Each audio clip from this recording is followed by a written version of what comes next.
Well, I 80 up ahead, laid out like a lazy bitch on a Sunday afternoon. Well, we're 30 miles from Cleveland, ain't stopping, ain't even passing through. We are talking to the one and only Justin Townes Earle on a very, very rainy day out here. From the man who wrote Memphis in the Rain. I'm going to say this is your fault. Yeah. Yeah, I decided I've been opening the set with it. I'm not going to tonight. Yeah, is that too obvious? Yeah.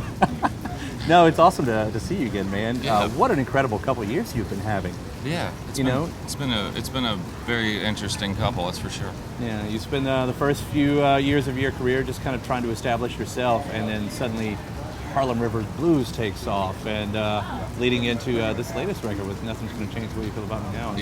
Yeah. With an album title that's suddenly, a challenge to Fiona Apple for who can make the longest. Yeah. Yeah, I decided I was thinking about it. That was the first song. It was the second song that I wrote, I think, for the record. And when I didn't have a working title, which I usually do when I go to write a record. I have a working title before I start writing it, but this time I didn't. And when I got done with that, I thought about it being the opening song, and I was like, nah. And then I just kept writing and got it into this.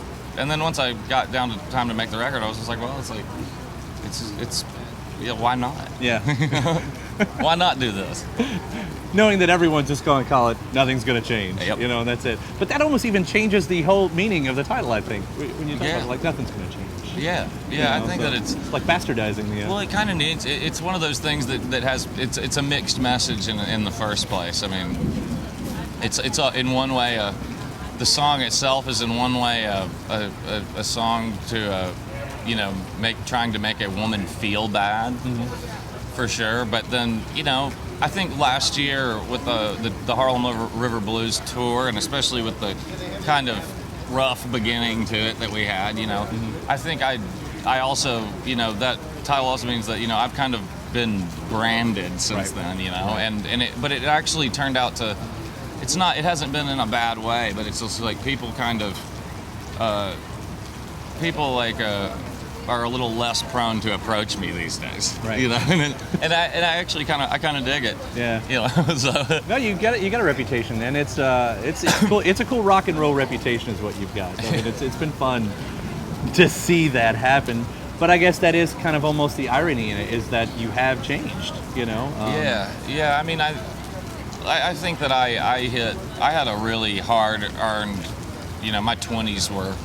The fact that I survived my 20s is a miracle, and I believe that wholeheartedly. That there's really genuinely there's no reason I can think of why I should be standing here, sitting here right now, and that's because I did everything to kind of go the other direction, and and I think when I hit 30, it was just like kind of, I don't know, it seemed like it almost gave me the permission to just relax a little bit. Right. It's like I gave for some reason I let up on myself and was able to really just stop and take a look at, because that is one of those things that'll make you kind of look back on. And and when you realize that your 20s are just like a really just ridiculous blur, like that damaged yours and a lot of people's lives, it's like, I think unless you're just sociopathic, then you're gonna take some stock and try to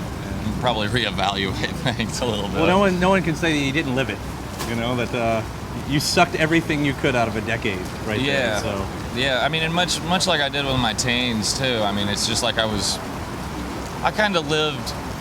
It's like they have that saying, "Live every day like it's going to be your last," kind of thing. But there's several ways to go about that, and I was going about that the wrong way. Right. Doing things that will probably kill you just because you may die tomorrow is not it's not really all that wise of a thing, Yeah. It's not living. But then again, like I'm moving to California, that's not that bad, Right. Right. So it's like it's just I had to change my perception. It's kind of interesting seeing the kind of kid that you were, and seeing the kind of the relationship you've had with your own parents. Do you want to be a parent one day? Do you want to have to deal with someone being like you? Yeah, I mean, well, I think that, I think I know, and in my heart and in my head that, you know, I do want to have children one day, but there is no way in hell any child of mine is going to grow up the way that I did. Right. You know, I am not gonna, you know, I'm not gonna have. I don't have any plans to have any children until have a little bit more set back. I mean, I'm just at the point where I'm actually out of debt from my early career. And, Congratulations. And starting to actually make money. But you know, it's like if I had a kid right now, I could not bring myself to keep touring like I do. I just don't think I would not feel right about, you know, missing the first day of school or basketball, like, or anything, you know, any of that, you know. And so I think that, you know, I do want to have children, but you know, several years coming, right? You know, but at least you know if they get in trouble, you know, like, you know, what are you gonna do? It's like, yeah, I did that too. Yeah. Even worse. Well, I think the biggest thing too is the way to. I think I have a pretty good idea of what went wrong and why I ended up getting in a lot of trouble. Mm-hmm. You know. It's because, you know, and so I think that as long as I pay attention to what was done around me and just do the opposite, then I have a pretty good chance of being a pretty good parent, I think. Writing about, you know, a lot of the subjects you've written about, which does involve family and everything like that, did you ever, when you're writing that and when you're, in fact, recording that stuff, going, you know what, they're going to hear this, you know, and was that ever a problem? No, I mean, I think that we've always been a very kind of out in the open.